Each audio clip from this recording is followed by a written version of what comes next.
Okay, I got another part that I was searching for.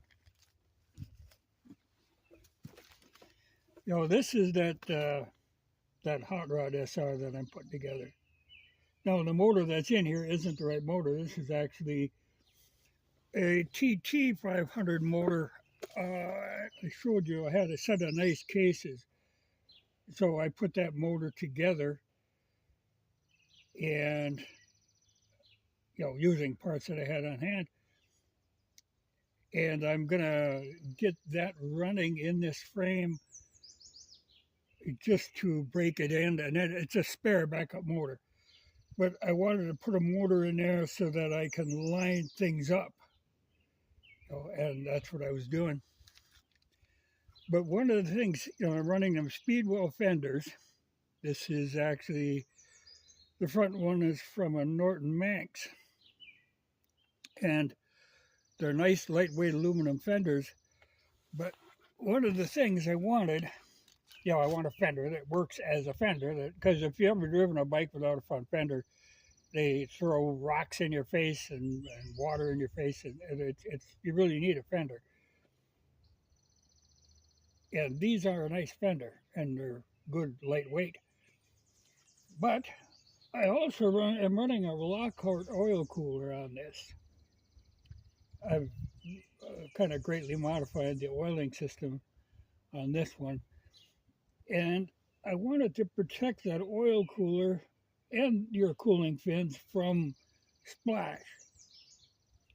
Well, I was looking for Mudflaps, and by God, I found what I needed. A guy up in British Columbia had them. They're a new old stock, and they're just the right width to fit on that fender. So that'll sit down below. That'll give a lot of protection to it without obstructing the cooling, because you need cooling for the oil filter or for oil cooler and for the motor itself. But I don't think that'll be too intrusive. And I got two of them because I'll put one on the rear too. It just protects your license plate. And this fender came unpolished. This is a polished Speedwell for the rear. And once I get this all sorted out, I'll polish this one. But first I have to figure my mounting out. What I have to do is weld tabs. I've got a fork brace on this that stiffens up the front end, but I have to weld tabs on here that I can then rubber mount this fender. Because, these 500s have got a bit of a shake to them. If you mounted it right on, you would crack the fender. So I need to, I think just 4 mounting points. I could go with 8, weld a tab across the bottom of this fork brace.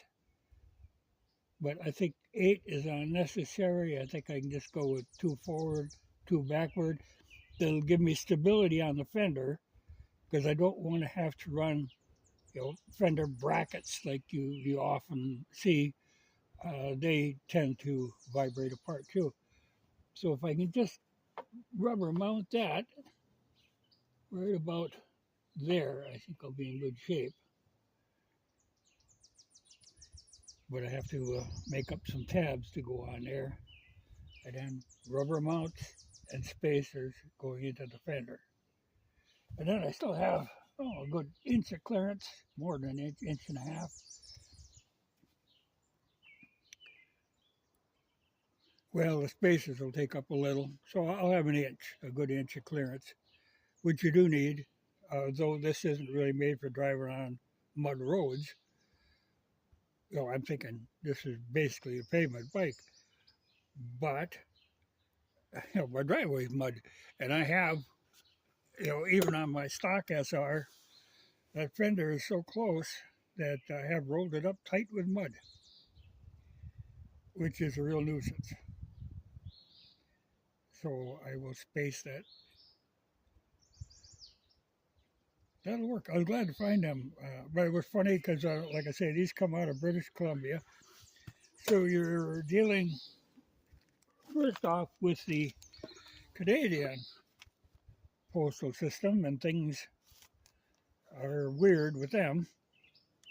And then it got here, it got into Fargo, and then for some reason, it took a mysterious jaunt off to some small town in Minnesota. But then they sent it back to Fargo, and Fargo finally got it right. But it's got to do with their scanning, that they can throw things off in weird directions. Oh, here's where it came from. Disaster Motors. I have to hang on to that card. They do actually have one more mud flap.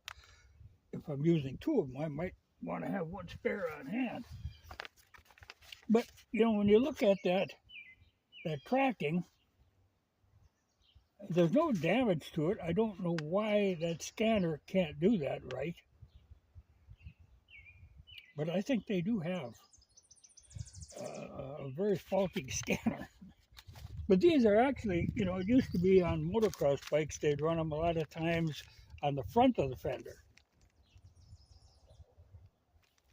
But I don't see bikes coming with mud flaps anymore. But this way I figure I'll protect the cooling fins, protect the oil cooler. And even like right here is the drain plug. Your oil is in the frame and it's got a drain plug there. Well, this will protect that whole area.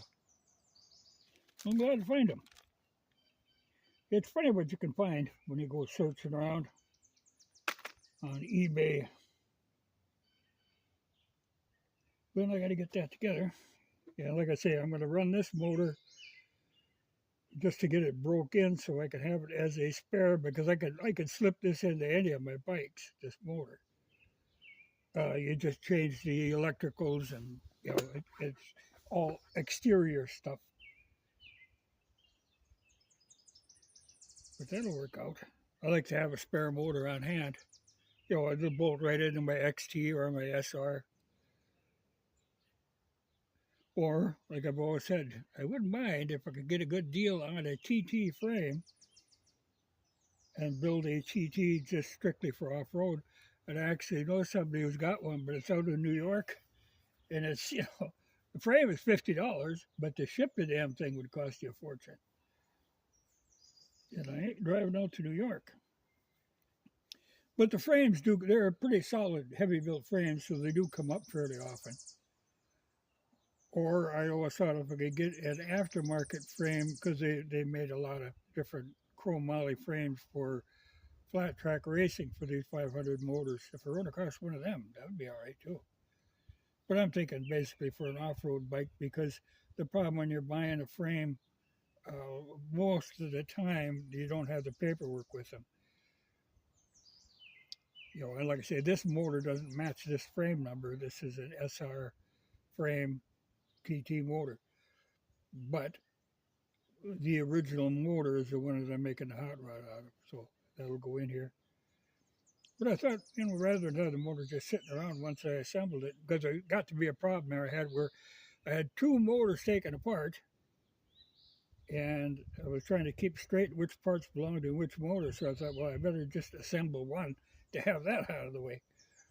So it's less confusing. But that one's ready to go. Just got to hook up the ignition. I got a carburetor and everything on it. Just got to work out the ignition, and that's got a point set up in it. So pretty straightforward. But it gives me a good way to mock up this other stuff, having a motor in it. And like I say, I can break that motor in. But that's another project. But at least I got the mud flaps. But I do have to make up some tabs for that fender now. And then get the right size grommet and the right size spacer and put the baby on there. But got to be rubber mounted. Things on all these 500s, they rubber mount everything because they got a quiver to them, and eventually, especially like aluminum, it will break if it isn't rubber mounted. Got a letter. do a little shaking.